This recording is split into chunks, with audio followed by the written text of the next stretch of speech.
Let's get started with the second round table discussion, which I'll be moderating. My name is Leona Achtenhagen. I'm a professor of entrepreneurship and business development at Jönköping International Business School. And our three experts here are Allan, Gibb, Frédéric, Delmar, and Mats Westerberg. And actually, I'm going to ask you to present yourselves in just one moment. First, I thought I should maybe say what this is going to be about. The title of this session is Prefixes and Suffixes in Entrepreneurship and the Entrepreneurial Process, referring to the paradox that some people claim that entrepreneurship is a very narrow and focused topic, basically looking at the startup process, while others say that the field is very fragmented, with all those prefixes of social entrepreneurship, societal entrepreneurship, cultural entrepreneurship, women's entrepreneurship, ethnic minority entrepreneurship, green entrepreneurship, and I could probably continue for a while still.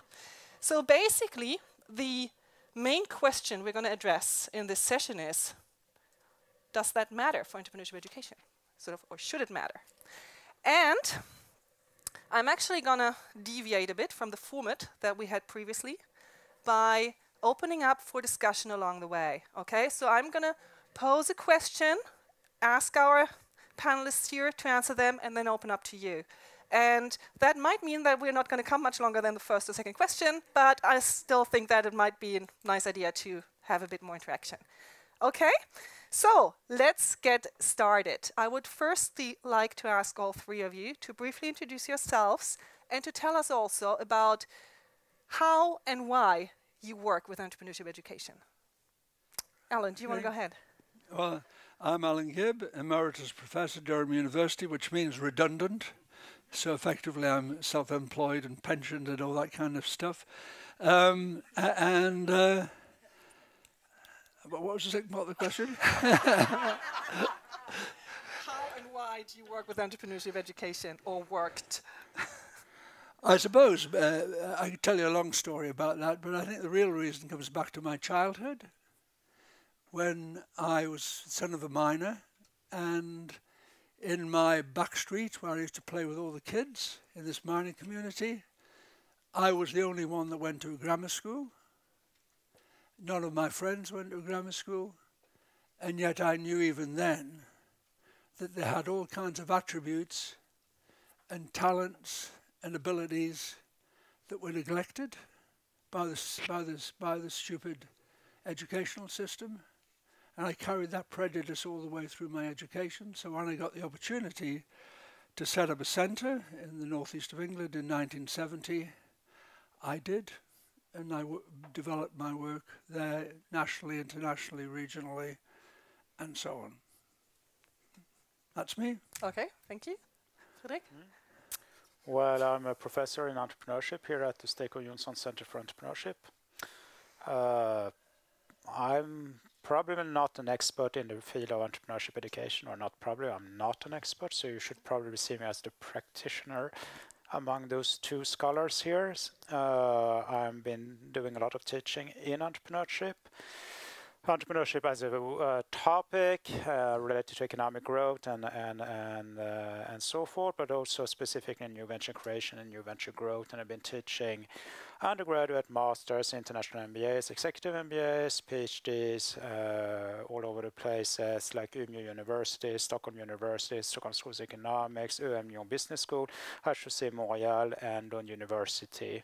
So what motivates me is really to inform students about the pros and the cons of starting or developing your own business. So, but what I'm saying is much more about the information and the development of knowledge and skills, rather than to necessarily motivate people to become entrepreneurs. I'm a firm believer that's a choice that you should make yourself, and not a choice to be made by a professor that has absolutely no experience whatsoever in practice.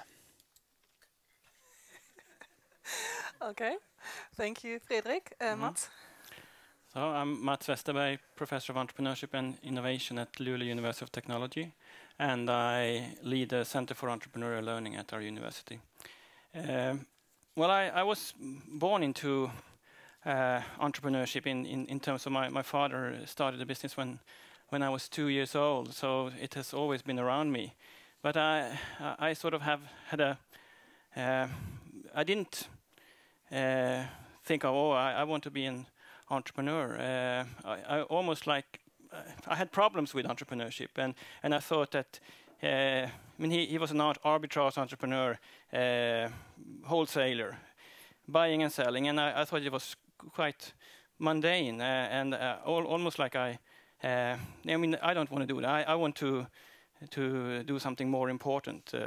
But once I actually at university in a course, I got to analyze my father, and then I saw that.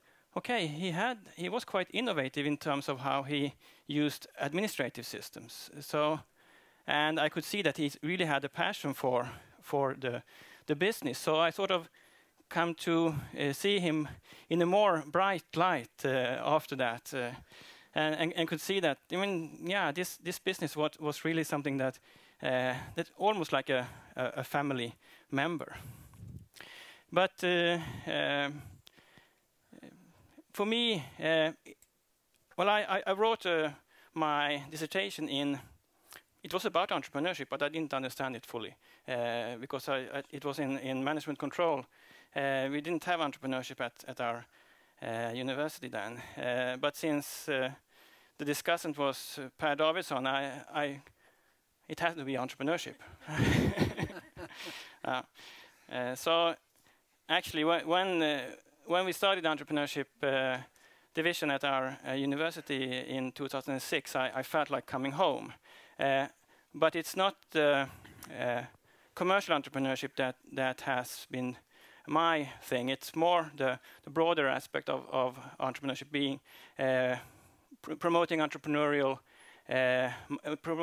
mindset and developing entrepreneurial thinking in the school system. So that has been my driving force in starting this center, promoting entrepreneurial learning in the school system, and in that way,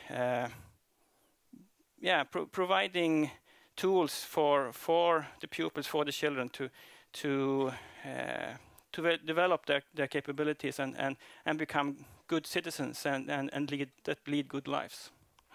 Okay, thank you. Now, in the introduction, I named quite a few of those prefixes, which we see very common in entrepreneurship research.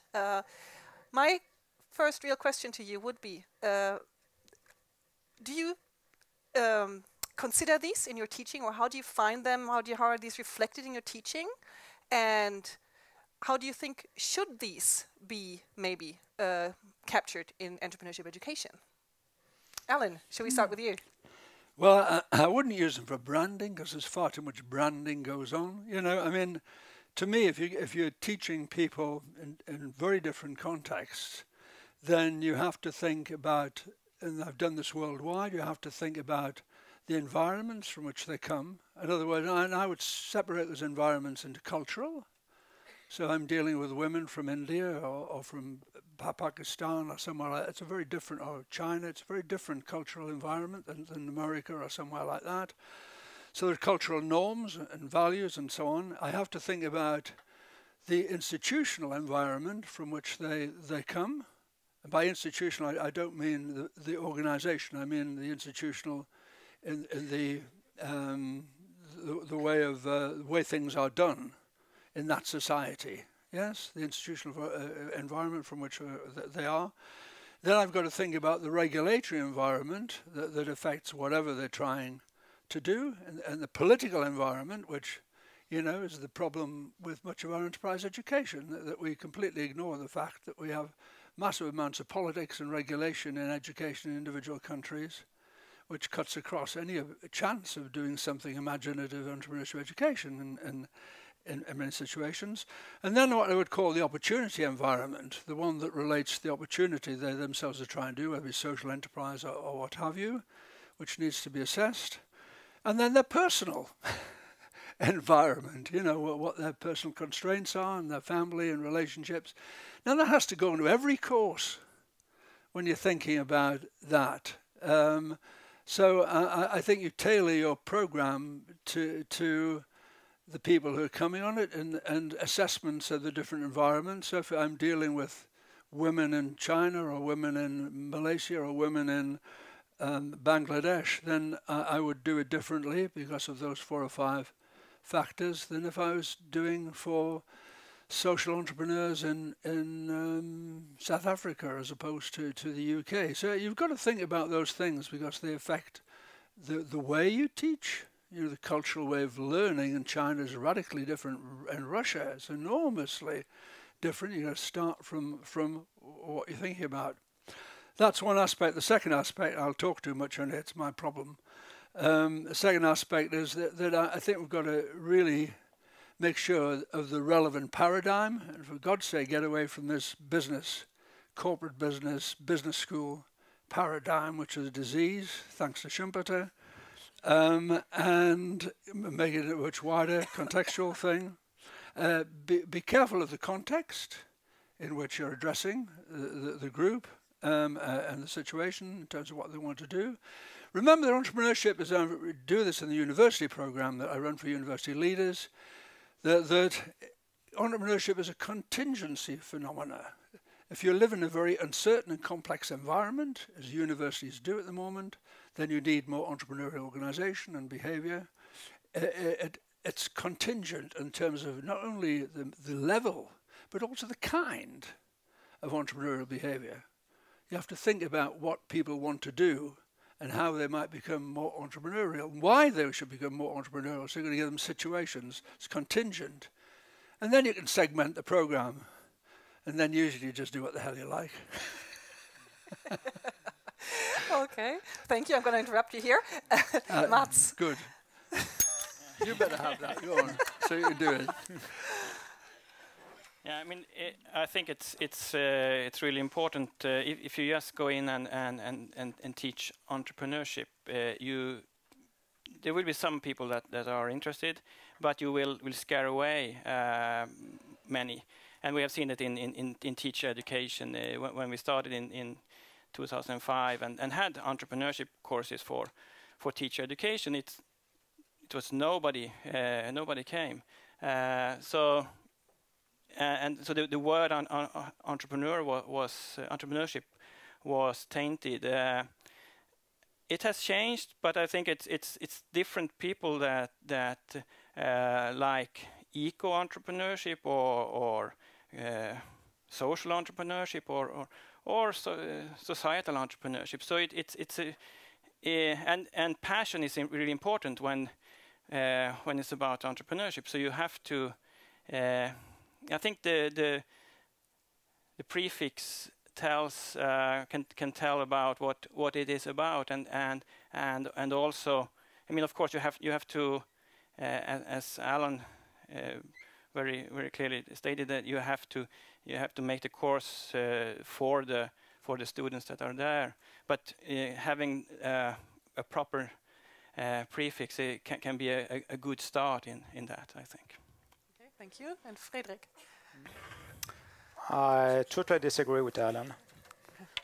I think Allan is fundamentally wrong because he comes from the UK, the United Kingdom, which is a liberal market economy and is used to be one of the big empires of the world, and still thinks about entrepreneurship in the sense that the Americans still promote it as a kind of a dream that of the self-made man or woman that can do, as long as you put a little bit energy and a little bit sweat into it, you can do it for yourself.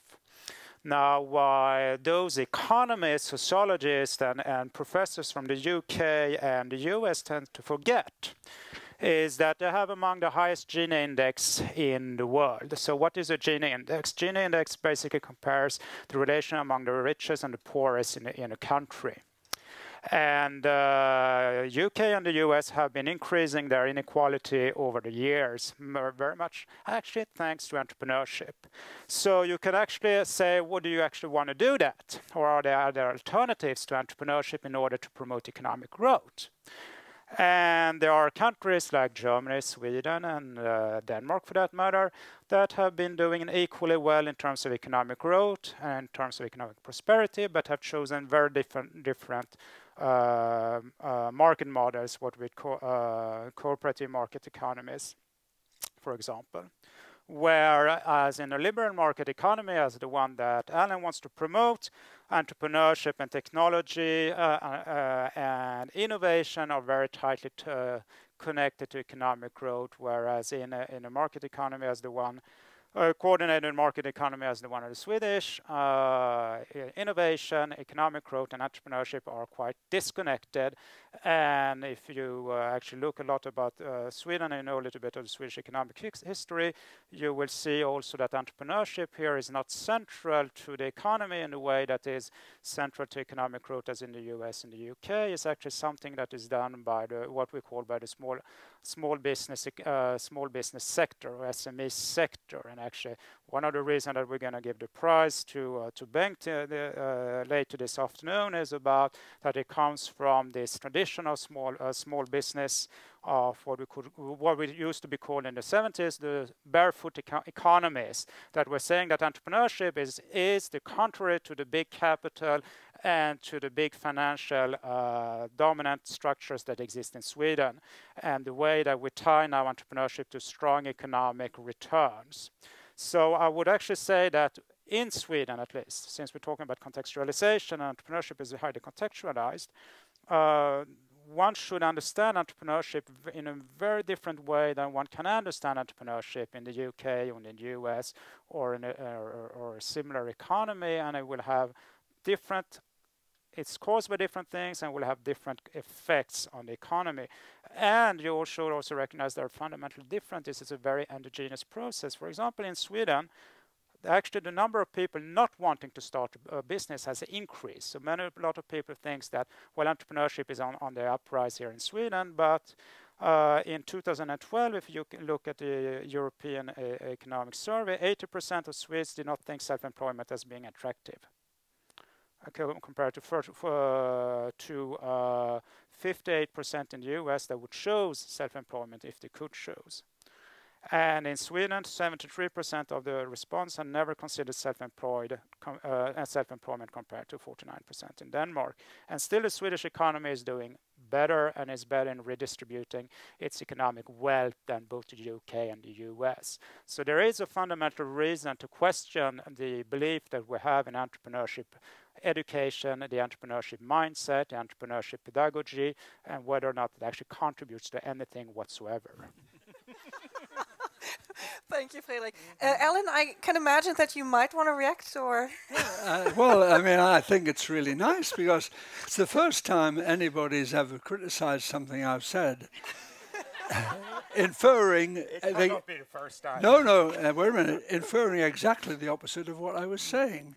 You know, it's to my knowledge, I know we had an empire, but I can't, the examples I gave, I can't remember China being a province of the UK, or Pakistan was part of the Commonwealth, Malaysia, and all these places, you know, were part of our Commonwealth, and I'm sure that's, but they're no longer regions of the northeast of England or part of the UK. And I was, in fact, I thought what I was saying, and perhaps we should have some debate, I was saying exactly the opposite of what you inferred that I was saying. And I'm arguing for context. I'm arguing for a wider paradigm. I don't like the business school, American and British business school. I've written extensively about that. I'm all for contingency theories. I support most of what you said, actually, but you seem to think I'd said exactly the opposite, which I think is absolutely hilarious. Well, I don't understand what you mean by entrepreneurship, actually. When you talk about entrepreneurship, is it enterprising in the sense that Gustav was talking, since we bounced back on that discussion about the entrepreneurship versus enterprising? If you just, since Gustav gave us a very simple tool to keep the two apart. Should I answer that? Yes, that's why. Yeah, okay. No, to me, and I started this off way back in the 1980s, I made a distinction between the enterprising person, the person who can practice enterprising behaviors in any kind of context whatsoever, 1984. I wrote a paper about that, which was the basis for all our schools' educational model. Nothing to do necessarily with business, but to do with personal enterprise. But then we have the situation to go with it of designing organizations of any kind that allow that enterprise to be pursued. So if I'm running an entrepreneurial program for universities, as we are now in the UK, for leaders of universities, they don't like the business model, they don't like the commercialization model, they don't like the prostitution of their knowledge, they don't like losing autonomy, they're frightened of money and all this kind of stuff. I have to demonstrate that entrepreneurship, an entrepreneurial design of a university, has got very little to do, absolutely, with these things. Something to do with them, but you're having a design university that's going to respond now to all kinds of uncertainties and complexities in the environment, that has relevant to all kinds of different departments, and that is designed that allows individuals to behave enterprisingly, creatively, so that they can innovate around their subject area and they have the freedom to do it, which is what universities are about. And no pro-vice-chancellors I've ever met objected to the idea of a university being innovative, whereas they might object to the idea of a university being a corporate business or corporate entrepreneurial entity, which you seem to be suggesting that I'm suggesting. So I'm looking for entrepreneurial organizations, entrepreneurial people, entrepreneurial organizations designed to allow people to behave enterprisingly and innovate, and a climate, an infrastructure, an ecosystem that permits that, which is the big problem with enterprise education, that we don't have an ecosystem in many countries that permits teachers to do this very well. Have I answered your questions? I like to ask, appealed, it's like a political thing here, you know, I'd like to support my party. Let's first ask you're up for elections in a month. Well, I totally hear what. So I have two things to add. I think that while you talk about context and agents, your stance is very, very individual centric. And very much of what we know about entrepreneurship research coming from the sense of entrepreneurship in the two sense, both new venture creation and innovation, is that more and more we look at processes and contextualization, where we see agents not being networks, like the work that Tom is doing, as being entrepreneurial and not necessarily individuals with them. What is happening is that it's the contextualization and what happens with them, not necessarily that you have entrepreneurs in those, that makes the system or the agent becoming entrepreneurial. So that's the thing. And then for me, if we have this slip in concept, which is me coming and defining, because I'm more of a quantitative researcher, that where the concept needs to be operationalized, and operationalized in the sense of new ventures, new firm creation, whereas the way I understand it, you're using a more holistic terminology, conceptualization of entrepreneurship. So I think we understand each other now. Sorry? We understand each other now. Yeah, perfect. But we don't agree. Oh, well, yeah, we understand. But I think that's for me a big issue, is that when we talk, what is it that we talk about, and so one of the things. So what do we teach for? Who do we teach for? And to do what? Okay, so it's and then comes the problems of inequality, segregation, and all those prefixes that we have been talking about, because there is an understanding by the students coming in the classroom what they think about entrepreneurship and how they understand the role of entrepreneurship in their context, society, economy. Okay. Now I'm actually gonna take the chance of using this little pause here to ask you. Do you have any comments or questions to this discussion that we've just had? Anything you would want to ask or bring up?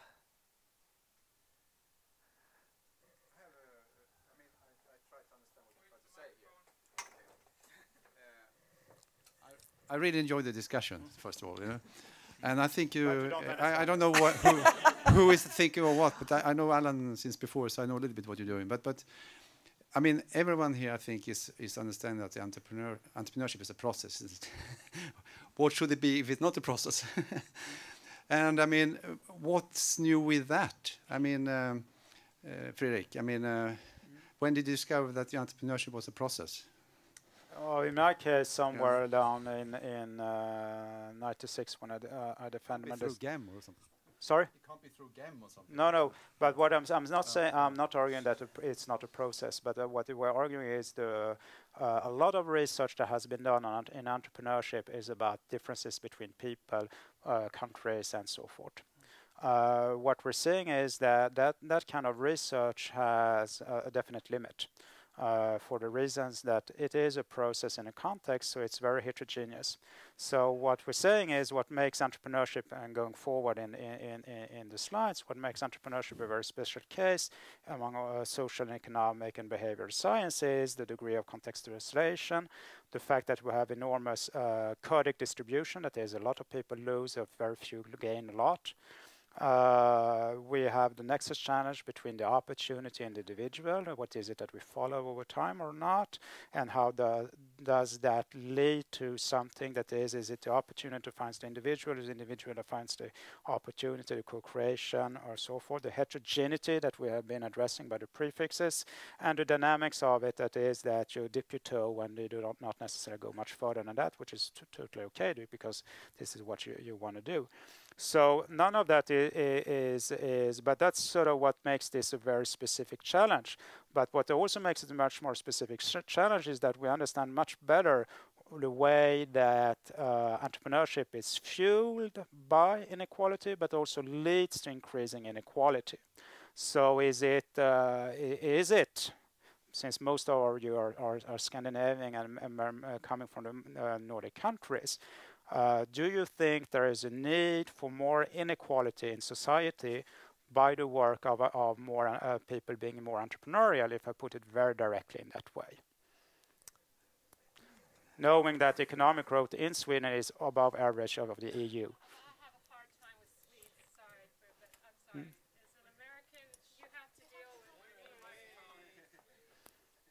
I think it's a little bit unfair for Swedes to talk about the challenges of inequality when you have an almost homogenous society. We don't have a we don't have a homogeneous society. Inequality is increasing in Sweden, has been doing since the mid-80s. I mean, just look at the data. But in comparison to the UK... What were you saying? Yeah, exactly, that's what I pointed out. Your Gini index in the UK and the US is almost twice as high as in Sweden. But you also, the US are the biggest promoters of entrepreneurship and as a way of solving all problems that exist. So I need to question that. I do not accept that automatically that what comes over the Atlantic is the best way of developing the economy in Sweden. I don't think America fundamentally is saying entrepreneurship is good. I think certain parties or certain perspectives in America are saying entrepreneurship is good, and you have a lot of political parties. So what's the point of this when we talk about we need to promote entrepreneurship education?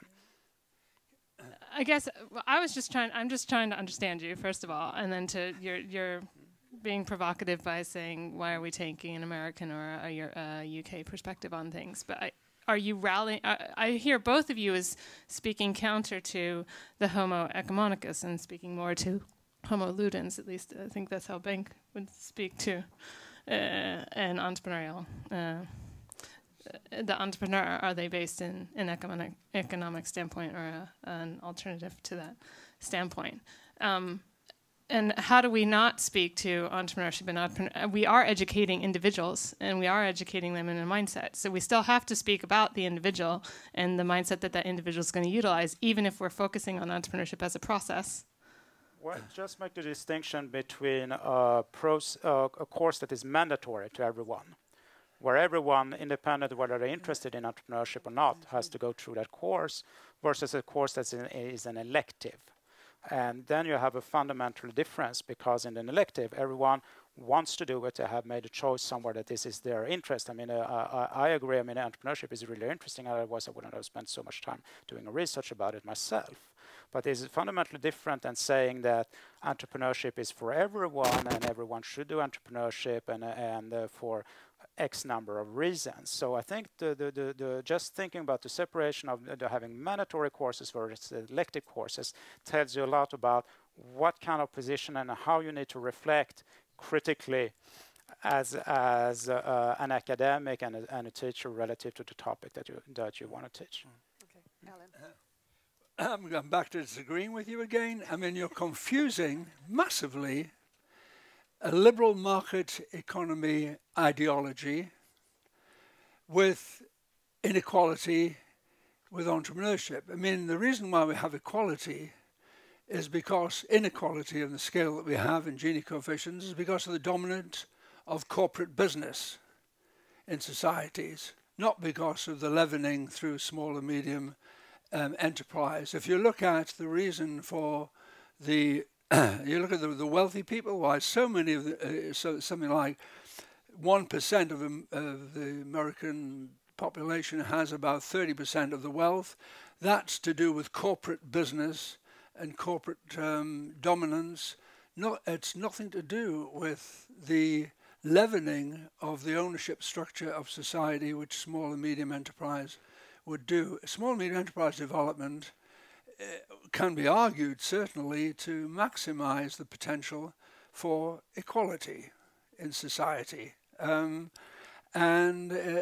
you're confusing inequality and the Gini coefficient with actually small business. And that's because you're using a American business school entrepreneurial corporate paradigm, which I think is the disease I pointed out right at the beginning. And you have to go and consider the model that I've suggested and other people in Europe have suggested, which is radically different and can be applied in any context. The concept of an entrepreneurial organization in any context, allowing people to be enterprising and to foster their innovation and creativity, no matter what, whether it's a hospital or whether it's a local government or what have you. It's corporate business that's created the inequality in society. So I'll give you a reading list on that if you like. Yeah, I can give you one as well. Let me give you a couple of examples of so what you're saying is not contrary. I mean, this is what makes the sociology of entrepreneurship so fascinating, that you have both this emancipation of people being able to create their own small businesses, to develop their own self-employment, their own track and so forth. But you also have the part of the discussion in economists is that how do we create a new Twitter, how do we create a new Facebook, how do we create a new Minecraft, a new Spotify or Amazon, and for that matter those are what we call the unicorns nowadays that have an enormous impact. And Apple, Microsoft, to talk about some of the recent big, large companies that are what we suppose are entrepreneurial, which goes back to Caroline's discussion about when we think about entrepreneurs, what do students think about. So what makes entrepreneurship so interesting, it actually fits both spaces of what you call or somebody called it the homo ludens, and the worst part of the economy, where you have at the stage now with the new technology enormous concentration of wealth to certain firms due to network effects and so forth. So I would say that what you say is in conflict. That yes, they are in conflict, but they do live in the same space. But it's not the essence of a liberal market economy. So I'm not into liberal market economies, but certainly, you know, these people you mentioned, like Google, etc., they're all the tax avoiders and the tax evaders, with their headquarters in the Bahamas and places like that. You know, those are the people that are destroying our society, in my view. And they're the ones that are creating the massive. You wouldn't have the massive inequalities of wealth. This is what Max Weber was talking about when I was writing the Iron Cage. I mean, entrepreneurs might do a lot of things for good reason. I mean, this is what Google is about from the very beginning. But once you have enough power in the market, you will try to exclude everyone else. Well, that's what Schumpeter warned against. It's also what Adam Smith warned against. Adam Smith was a professor of philosophy, and he argued on the basis of the theory of moral sentiment, whereby we had exchanged relationships based on trust and on understanding of each other, and that's been destroyed by corporate dominance globally. So the Adam Smith recipe, in fact, doesn't really apply, although it's abused massively in literature, particularly by politicians. Can I interrupt you to ask whether, Mats, did you? Yeah, I think we're talking about. Yeah. I mean, Frédéric is talking about entrepreneurship is only the venture creation process, and I guess Allan and me are talking about that it can be you can be entrepreneurial in other situations, and you don't need to create a company. You can create wealth in other situations, and perhaps it's I mean we're talking very different ball games, and then it's hard to, I don't know if you in the audience get the different ball games, or if we're just having a good argument. Yeah, let's ask. Have you been provoked, Paula?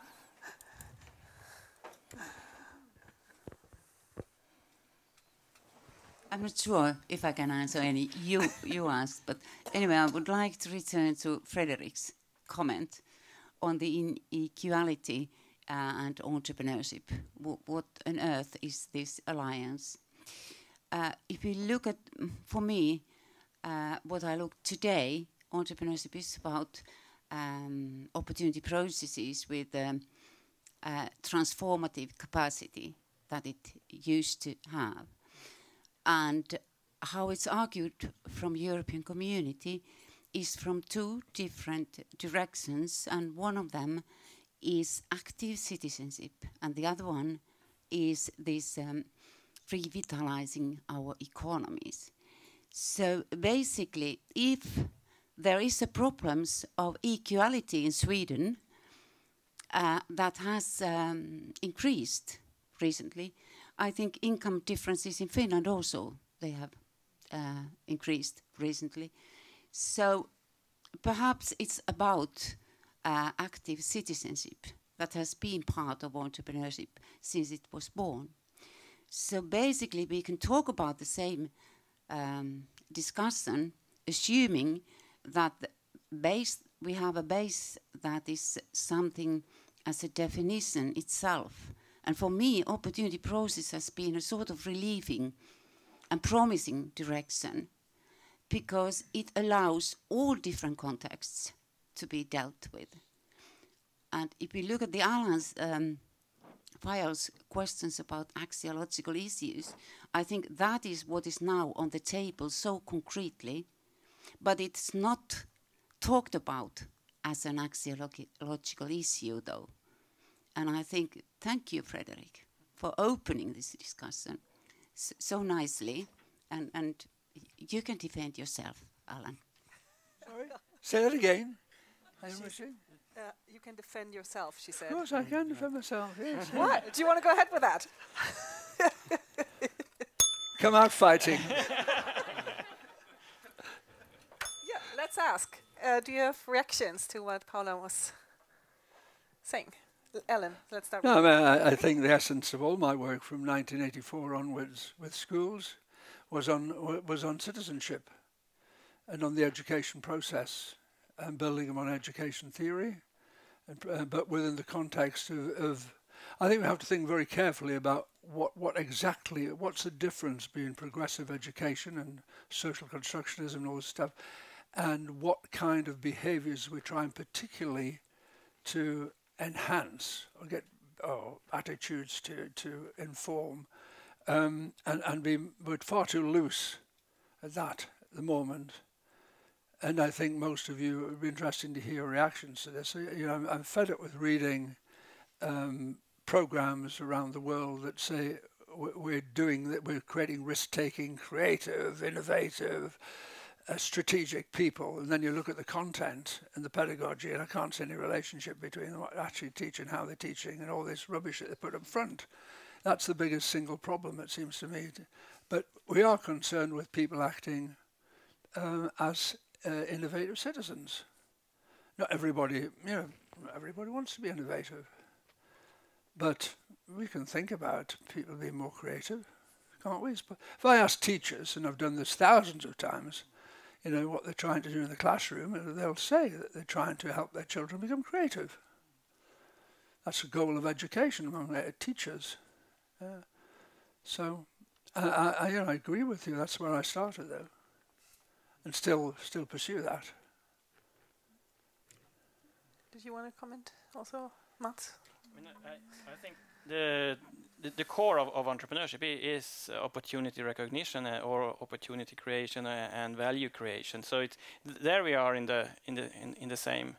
But I mean, if it's only the value that can be economically measured, then we have a problem, I guess. I mean, I guess it's we're going towards measuring social value creation, and I guess that's important to be able to get away from only measuring the economic impact of entrepreneurship.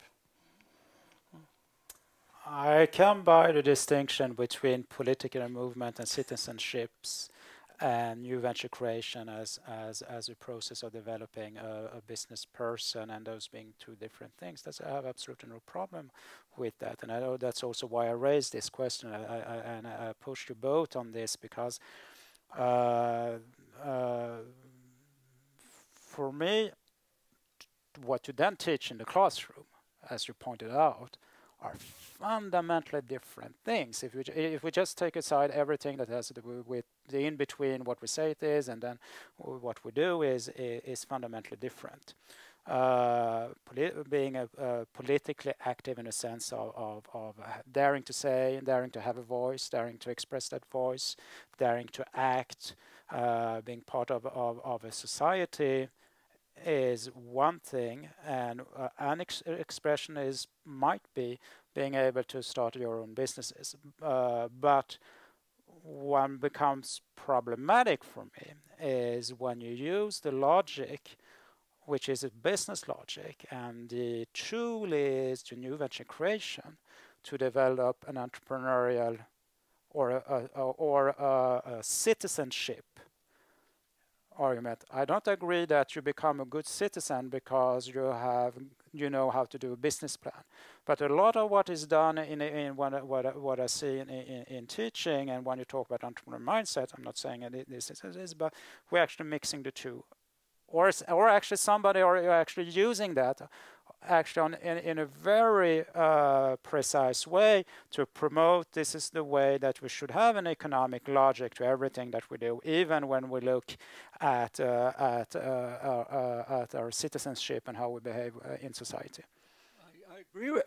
I agree with you, but I've never ever said that we should have entrepreneurs should have business plans. In fact, I've argued coherently it's very little to do with business plans. That's a corporate way of looking at things. It's certainly very little to do just with the new venture process in business.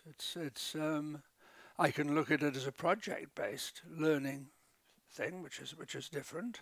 But I'm certainly never argued that I've been arguing for years to take it out of the business context. I started off by saying we've got to get rid of the American business school model. I've even argued in papers that it can't be taught in business schools.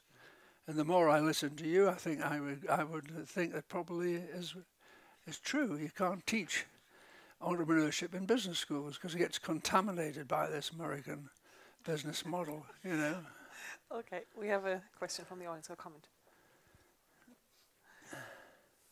All right, Mats here, Chalmers. fantastic to have this debate. I waited for quite a while. I'm very much an insider. I'm very much an entrepreneurship teacher. I'm even one who inspires people to build like Skypes and Googles and stuff like that.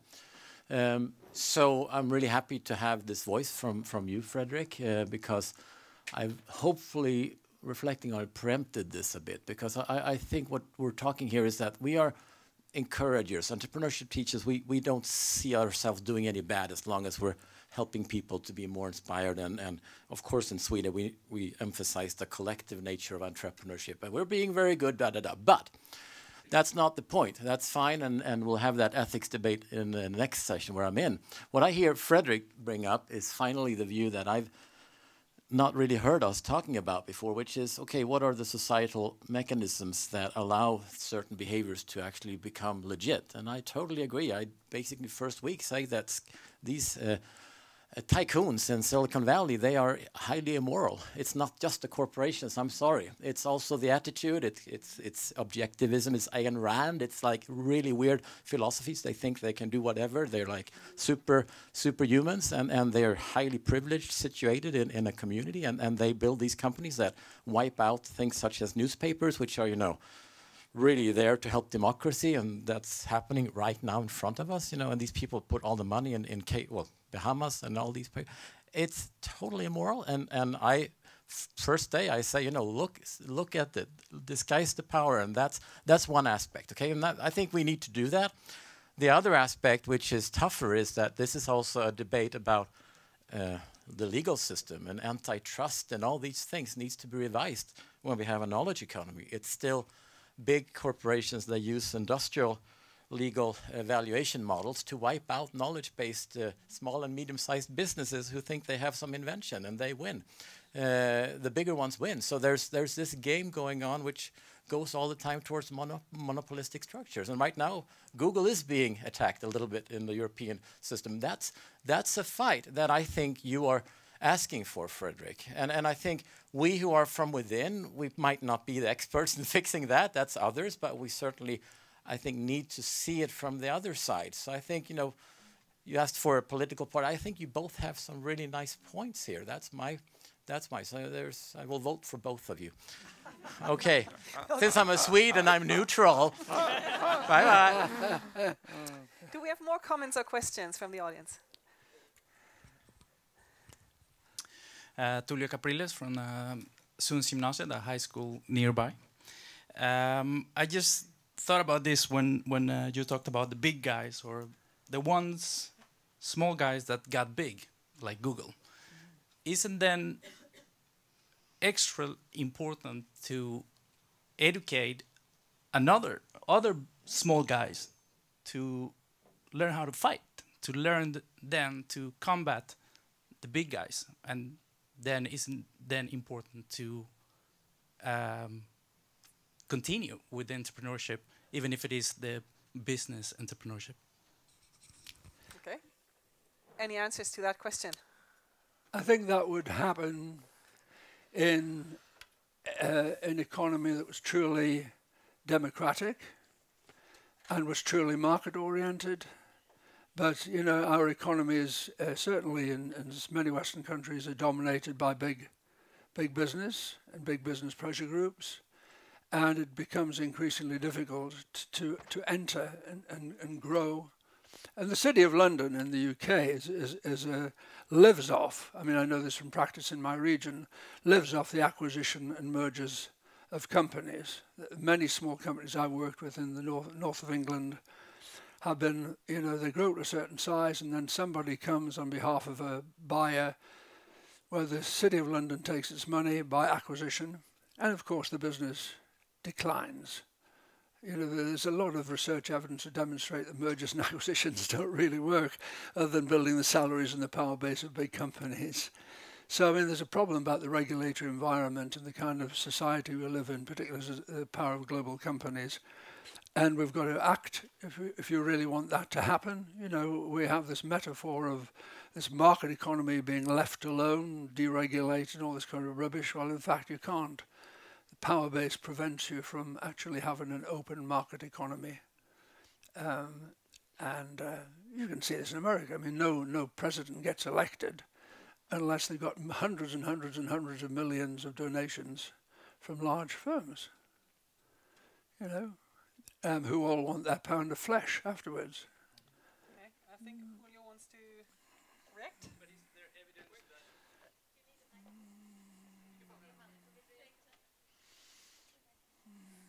is there evidence that in the case of Google 10, 15 years ago you had Microsoft and everybody thought, well, Microsoft, there's nothing better than Microsoft, nobody will ever take their place.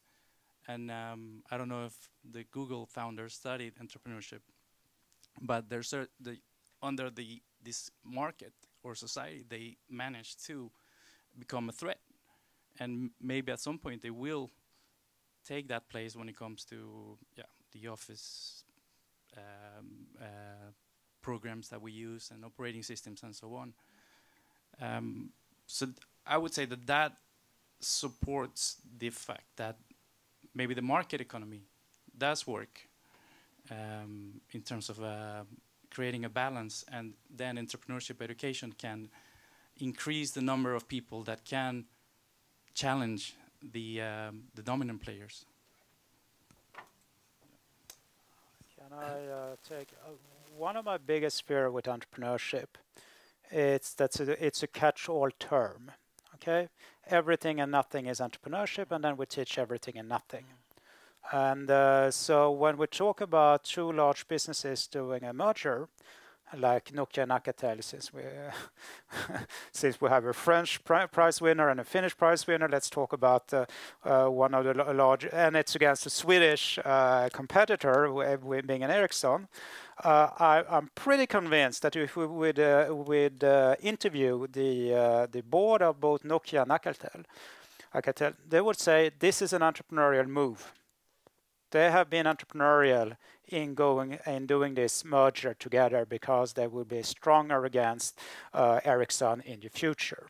So when we talk about, so we have in one sense and they're proactive, they are creative, they're innovative almost, but so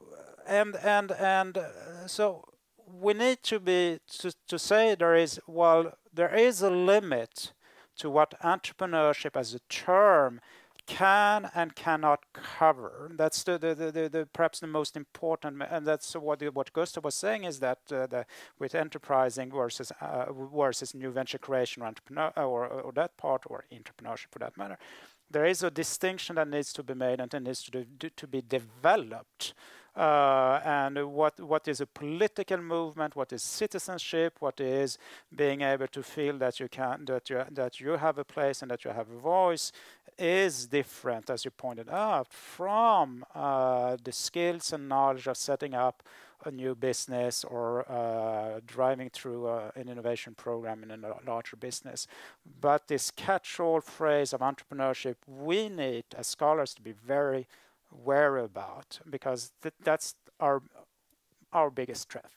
Okay, Frédéric, can I come in there? And as you're pointing out, this difficulty of sort of agreeing on what are we talking about when we talk entrepreneurship, is there anything that the three of you would say should be captured about entrepreneurship in any course on entrepreneurship that we're teaching? And what would that be? What is the essence that you would want to bring across in any course of entrepreneurship? Mats, what would you say? Yeah, well, as I said, opportunity recognition and value creation. I think is where we are all. That's the core of entrepreneurship, as I see it. Okay, Frédéric. Choice. Strategic choice? Choice. You have a choice. As an individual, as a member of a team, as a member of a society. Okay, and Allan? I think it's about dealing with uncertainty and complexities in personal, community, local, national, international life, in all kinds of organizations, and designing your program or whatever you're getting the students to think about in terms of what kind of entrepreneurial behaviors are required to cope with that, which is contingent on different circumstances. It's not a universal thing that everybody wants to be entrepreneurial. Not every organisation needs to be entrepreneurial. It is contingent on uncertainty and complexity. Some people want to create uncertainty. I mean, entrepreneurs get bored sometimes and want to create more uncertainty and complexity to do something different. Therefore, they need to be entrepreneurial to do it. Okay, we're getting some reactions here. Diamanto, and then Marcela.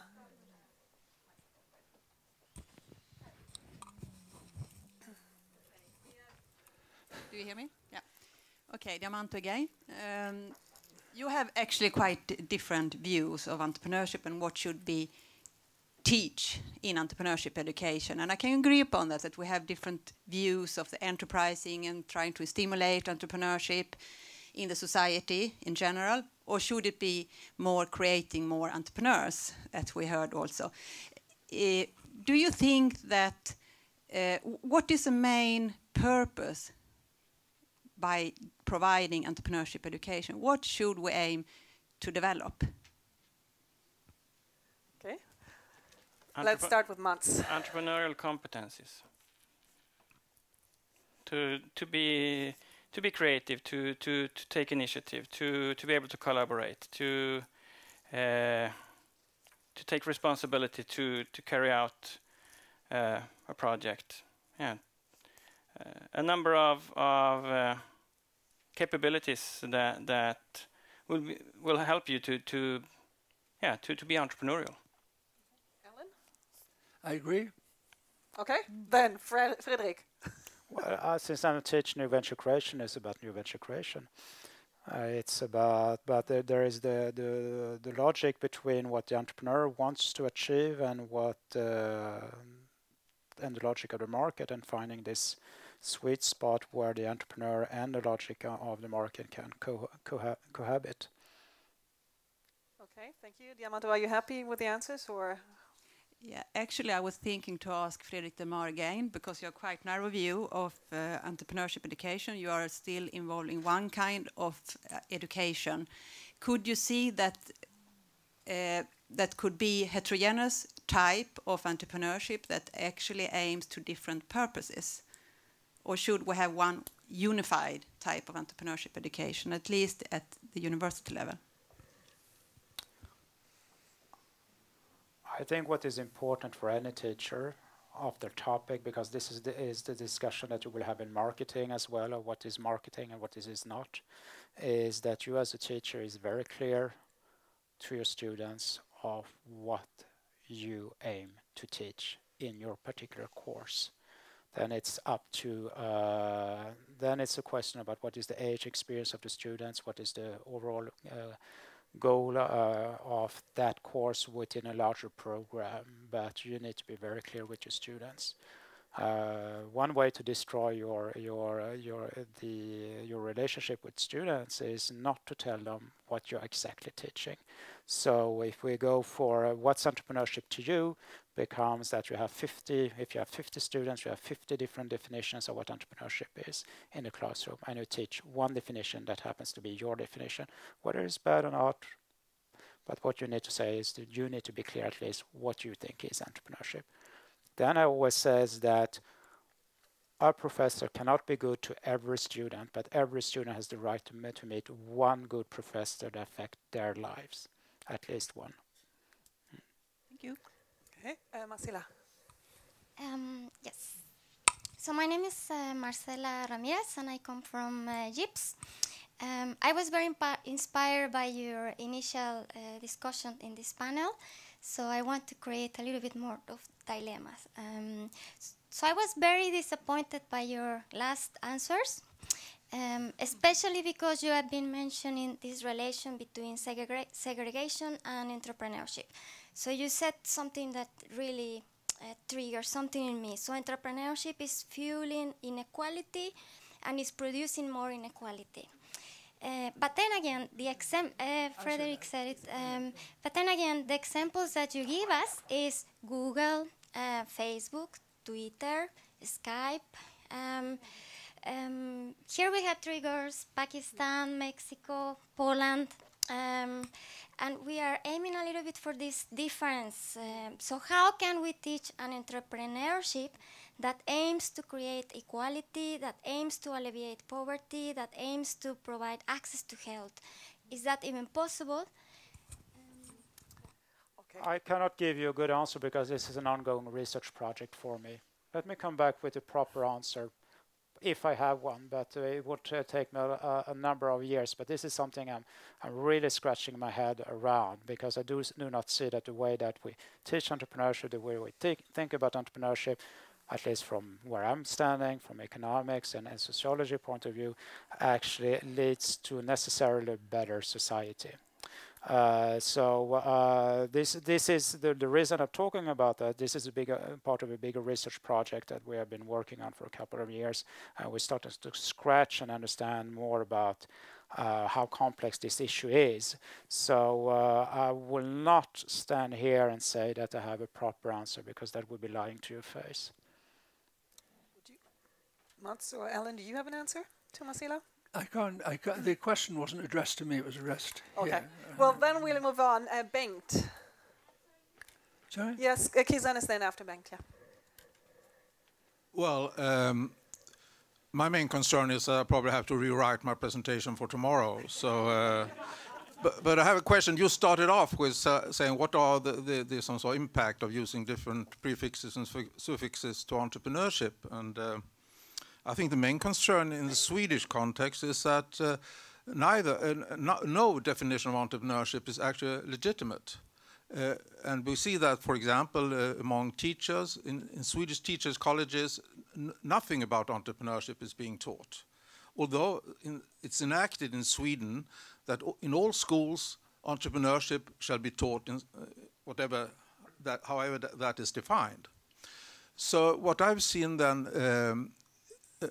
then will the risk increase that this resistance against entrepreneurship if we try to introduce different prefixes and so forth? That's one question for you. And the other question is that, perhaps specifically for you from the Swedish context, is that when policymakers and implementers talk, usually they talk about innovation. Innovation is good. And it seems as everybody seems to think that they know what innovation is about. And is there a risk if we have these conversations about different kinds of entrepreneurship that will stick even more to innovation and altogether forget about entrepreneurship? That's my second question. Okay. Allan, do you want to start? Well, if I work backwards from what you were saying, Bengt, I think it's interesting because I would argue and have argued that you really can't have innovation without enterprising people and an organisation that allows that enterprise to flourish. And that's the message that in the university programs that you've seen in the university staff that we run. But we're not talking about innovation in the technology sense, which is where it's been captured, technology transfers. We're talking about innovation in organisation, in governance, in relationships the university has, innovation in teaching and in pedagogy, innovation in promotional and human resource aspects. In other words, we're talking about new ways of doing things, new combinations of doing things, but in a very wide entrepreneurial context, because the universities are facing massive uncertainty and complexity. And they are actually responding, but piecemeal, not strategically, to all those things. But they will buy the innovation umbrella, but they're frightened of the word entrepreneurship. So, what we've got to do is get rid of this notion, as I said at the beginning, that it's prostituting yourself as a university, selling your soul, you're losing your autonomy, giving yourself to business, being managerial, being corporate-like, all this kind of stuff that is extensive literature on, which universities feel. So you've got to get rid of that. But the university is an innovative organisation. But once you get started to talk about that, you've got to recognise that can only come about by the ability of people within that organisation to have autonomy, to be enterprising, and an organisation that allows that and supports it. The problem in Sweden is that we have a word for being enterprising, vara företagsam. But not even that is used in a culture dominated by the Jante law. You shouldn't believe that you are anything. So that's the problem in Sweden. You can not even use enterprising without some sort of getting associations then with the capitalistic kind of entrepreneurship. Yeah, that's an international problem. I tell lots of funny stories about that, but I won't. But it is a big problem. I mean, we're just talking about entrepreneurial behavior in different contexts. But entrepreneurial behavior not being just about venture creation or about venture growth, but about innovating, doing things, being creative, being strategic, being action-oriented, and so on and so forth. All the metaphors that school teachers will use.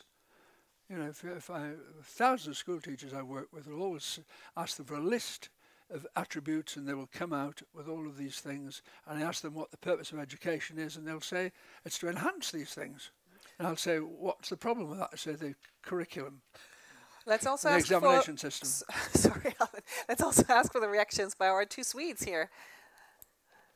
I mainly agree with Allan. It's I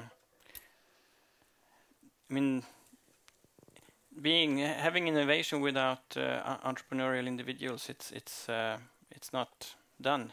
Even though I'm an engineer by training, and in engineering you believe that that innovation can be done without people,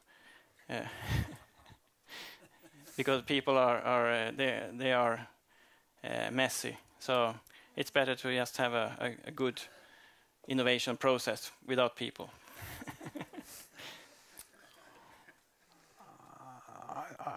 I think there's an overemphasis on the individual because it comes back to our fundamental attribution error that when there is a change, we can attribute that to the great courage and so forth of a single person, being whoever, being Per Davison for entrepreneurship in Sweden, to be a little bit provocative to you.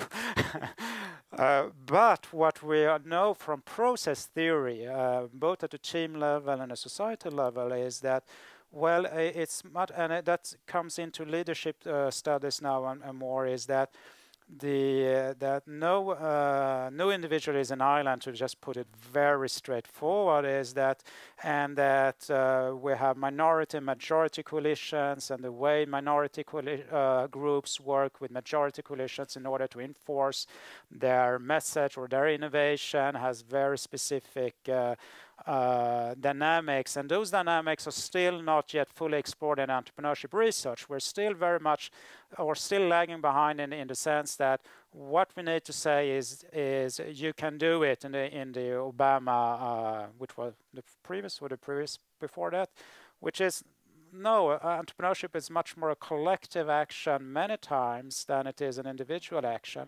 And we can, I mean, one of the easiest ways to see that is that we rather put our students, and we know that also that more and more startups, especially when facing a high uncertainty, will group together rather than doing it alone. So this notion that the groups and social teams, social groups being 2, 3, or more people is really, really important, and there is a process where there is knowledge and a social construction of reality ongoing. That's still something that we are just starting to scratch on. So a lot of the debate we have is because we feel that yes, process is there, but we don't have fully implemented process theory into entrepreneurship research. Okay. Okay, I'm not going to give Bengt the chance to react because we're going to listen to him tomorrow, where you'll have lots of chances to. Instead, I'm going to give the word to Kizan. Thank you so much for very, very nice and interesting discussions. I'm from Pakistan originally, and I'm doing my PhD in Jönköping University, Gibb. My focus is on informal entrepreneurs. So going back to one more prefix so informal entrepreneurship. So I have actually two things to ask. One is from Frédéric, that when you define entrepreneurship as just new venture creation, so doesn't you think that it really limit the scope of entrepreneurship? Because then I'm thinking, how do I relate to this informal entrepreneurs that are massive and are, and then you say that if you ask about entrepreneurship You said opportunity recognition, choice, enterprising, and they are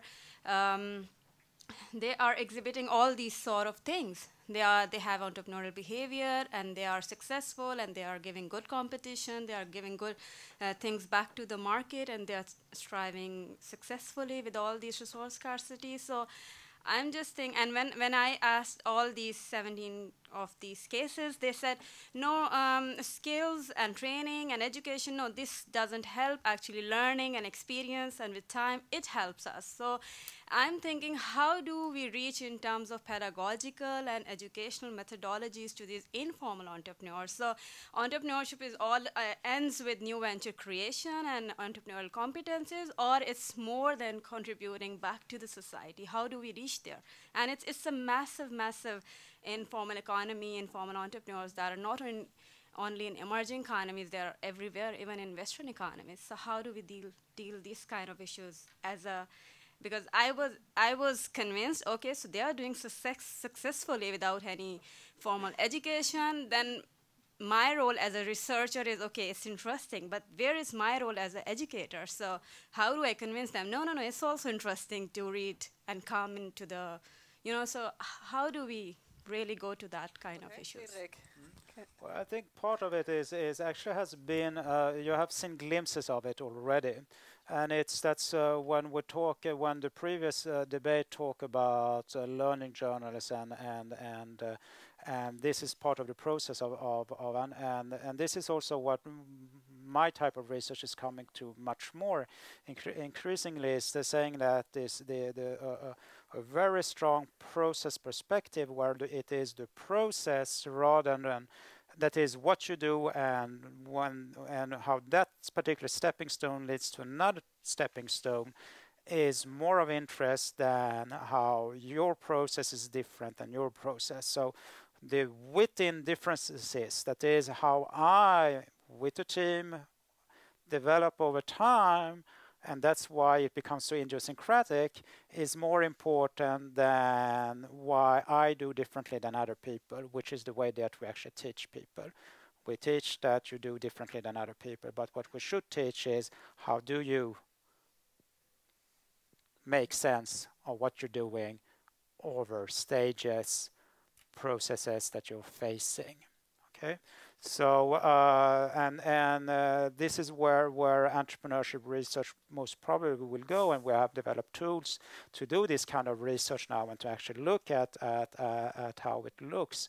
So I think there is, coming back to Allan's point, when we're saying there's evidence or there's lack of research, I totally agree with that, because the research, the way it has been constructed, does not actually talk about processes, going back to Max, but actually does almost no process research whatsoever. So what happens within the person, within the process, within the team, within the opportunity that you follow over time, we actually know very little about. So a lot of what your entrepreneurs are talking about is the within journey, and the within journey being important, and how do I make sense out of it.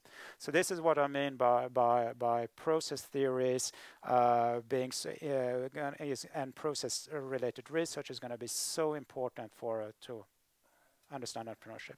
Okay. Well, thank you, Frédéric. And I would actually like to take this opportunity to thank all three of you, because our time is up. And I'd also like to take this opportunity to apologize to Caroline, because I managed about one of the 10 questions I got. And